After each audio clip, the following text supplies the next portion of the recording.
Welcome back to May the Queendom Come. I'm your girl Malkia Music, and I'm excited to be here for another episode. And today we are diving into the business side of music. We've spoke a lot about the creative side, and today we want to empower our women to own their narrative, right? Because talent is one thing, but how you own your story, your brand, your rights, that's where the real power is. All right. So let's talk about the old model where for decades women in music were controlled by labels, managers, or industry execs, mostly men. You guessed it right.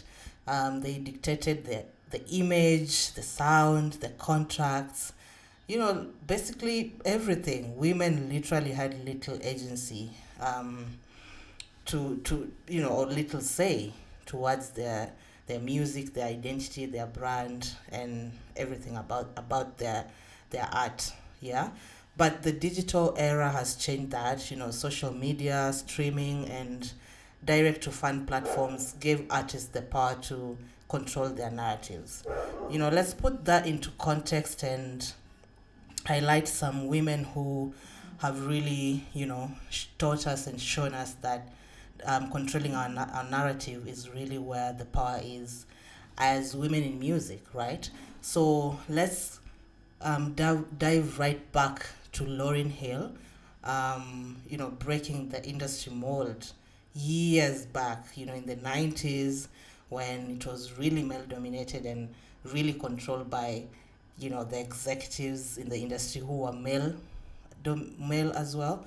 So Lauryn Hill, through her album The Miseducation of Lauryn Hill, this wasn't just a debut album. This album broke so many barriers. It's crazy, it was definitely a cultural reset, if you ask me, at a time when women were often pigeonholed into either, being hyper commercial R&B singers or underground rappers. Lauryn Hill fused rap, soul, reggae, and gospel into one masterpiece that was not seen before, especially from women. Most were really hyper commercial R&B singers or underground rappers, right? So she showed that a black woman could be commercially dominant and critically acclaimed on her own terms, sweeping the Grammys in 1999, winning 5 Grammys a night. No other woman has done this. This was crazy that those many years back, right? Her story definitely highlights both the triumph of female artistry and the heavy pressures. Her struggles with industry expectations and the media show how hard it was, for Lauryn Hill, for women, and still is for women to exist outside the box, right? Um, Lauryn Hill definitely blurred, the lines between rap, soul, and reggae, like I mentioned before, showing that women didn't have to stick to one lane, right? You didn't just need to be an R&B singer only or like a rapper, right? She became the first woman, like I said, to sweep. She swept the Grammys that year, 1999, and became the first woman to win the 5 Grammys in one night, proving commercial dominance and artistic credibility could coexist. What are the lessons we learned from Lauryn Hill? Authenticity and depth can break ceilings for sure. Lauryn Hill, even now, is authentic. Her success teaches us that women don't have to dilute their artistry to fit industry expectations. You don't have to just stick to being an R&B singer. You can blend rap, reggae, soul, Afrobeats, piano, whatever the case, um, and express yourself, right? So they can challenge the rules and still win. This is what this case study for Lauryn Hill shows us.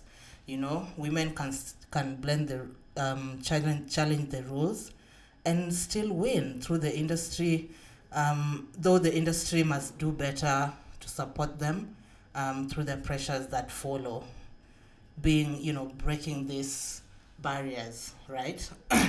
So the other case study is, of course, Missy Elliott. redefining creativity to a whole different level for women and for the entire culture and industry, right? Missy Elliott is a case study in innovation, man.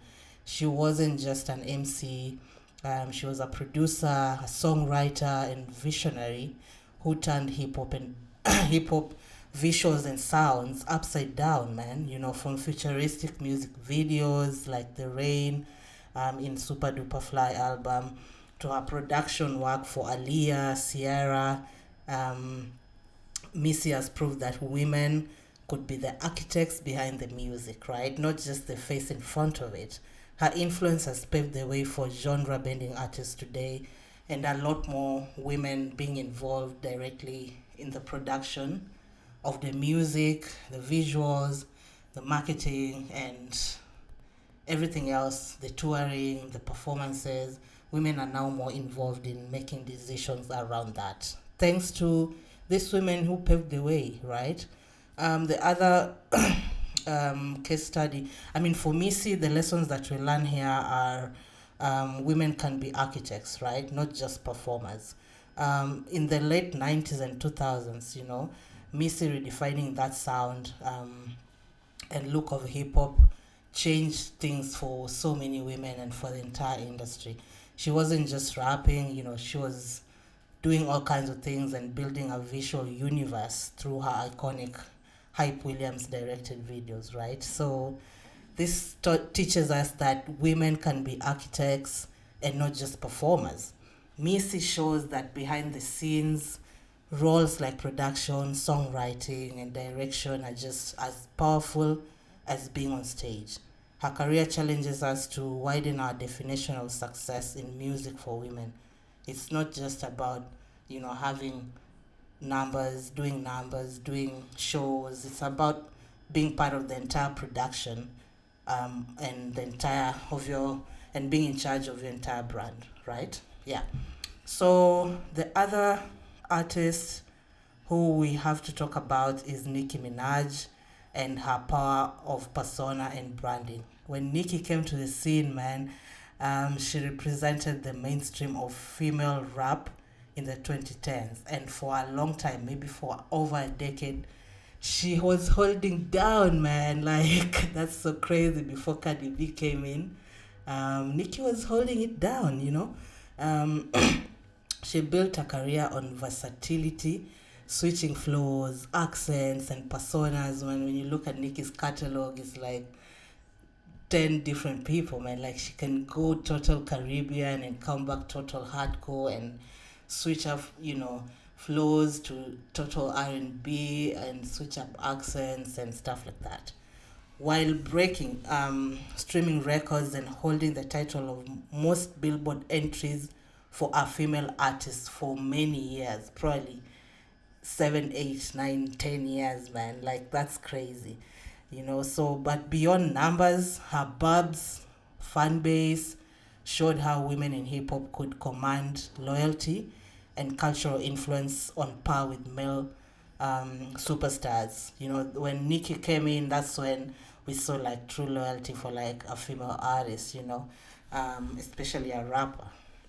Her branding strategies, her alter ego, her colorful wigs, and internet savvy engagement. These things like were game changing for Nicki Minaj and for other women who came after. You know, she set the tone for today's digital fast music landscape, right?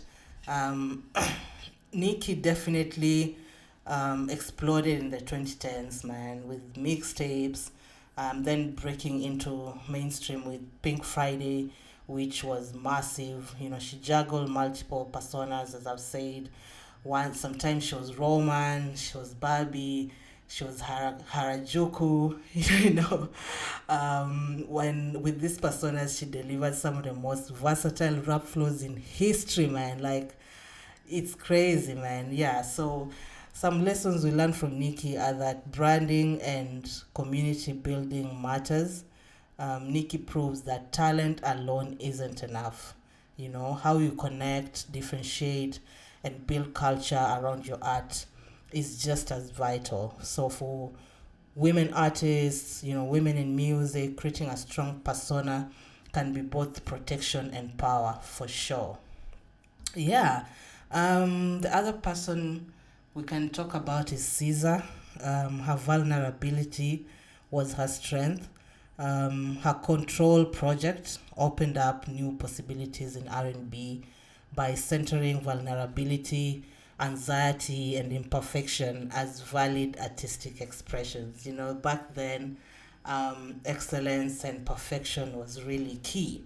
But Caesar broke these barriers, and unlike the polished love ballads of earlier eras, Caesar's music tapped into that raw, relatable, um, you know, emotions, the confusion, the insecurity, the longing. This authenticity made her the voice of a generation, and showed that women didn't have to be flawless, like Beyonce. They didn't have to be flawless divas to lead R&B. Like she came from nowhere, man, and her music was definitely unconventional, like not the usual R&B. Yeah. So her impact is visible in the wave of alternative R&B singers, for example, like Summer Walker, Kelani, Ari Lennox, and Snow Allegra, who also lean into emotional honesty and really are not the conventional R&B singers. Um, so some of the lessons we can learn from Caesar's vulnerability is that she really resonated deeply with a new generation of people who wanted to really tap into that raw emotion. And, imperfection connects. Caesar shows that women don't have to present a flawless image to succeed. In fact, vulnerability can, create stronger bonds with listeners. This opens space for more diverse, real expressions of womanhood in music, right? Yeah, and I think the other artist I'm gonna mention, and bring it probably back home in Africa is Tiwa Savage. Tiwa Savage, obviously, has been um, pivotal in showing how African women artists can merge, you know, their sound. For example, for her, she merged Afrobeats and R&B to reach international audiences, right? Her journey from backing vocals for like George Michael in the UK. Tiwa lived and studied in the UK from a young age, so she has a lot of music experience from there, and to singing with Maven Records, to global recognition. This just being signed by Sony. This shows and demonstrates how women outside the US and UK can save space in the global black music culture, right? So of course, Tiwa trained in the UK, sang backup for a lot of global acts, and later returned to Nigeria to become one of the Afrobeats' biggest stars by blending R&B with Afrobeats. As I've said before, she positioned herself as a bridge between African music and the global stage. So a lesson you can learn from Tiwa is, think globally while staying rooted. It's probably the same like Davido. Davido was, you know, um, raised in both sides, but he studied in the US and stuff, but still remained rooted and actually blew up in Africa, right? So this is the same with Tiwa Savage. So her career shows how local identity can be a source of global power. So for artists outside the Western industry hubs, the lesson is your story and your culture are not limitations. They're your unique edge. They're your brand. They're your strength, right? So it's important for women to really own their masters, own their brand, their identity, their creative process, everything about them. Be part of that. Be part of those decisions. Don't leave it to anyone. Don't leave it to the execs. Please control the narrative, right? So Um, Women are proving you don't need to compromise to succeed. Control your brand, learn the business, own your masters, and use your unique story as your strength. Don't copy nobody. Don't um, conform to what they want because they are your execs. Create your own identity. Control your own narrative. Platforms like Queendom are also part of that branding. We help women amplify their voices on their own terms. Um, you know, Manage their art on their own terms. So when we talk about women in hip hop and R&B, let's not just talk about lyrics. Let's talk about ownership, because owning your narrative, that's the real freedom. That's the real queendom. This is May the Queendom Come. Subscribe, share, and keep supporting women who own their sound, their story, and their narrative. Bye.